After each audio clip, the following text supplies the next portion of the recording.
All right, guys, I'm gonna show you guys the convenience settings on the 2026 Hyundai Kona. Here's how you can get to your convenience settings. You're gonna swipe left here. You're gonna go to setup. From here, you're gonna go to vehicle. You're gonna go to convenience. And you have rear occupant alert, which basically when you turn off the car, it'll give you a chime notification for you to check in the back for any belongings or any passengers. We have service and turbo, which it'll display an alert when a specified service is reached.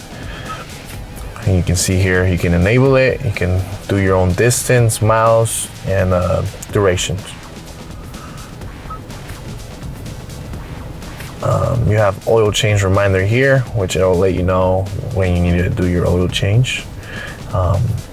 You have wireless charging system, which you can turn off if you don't use it.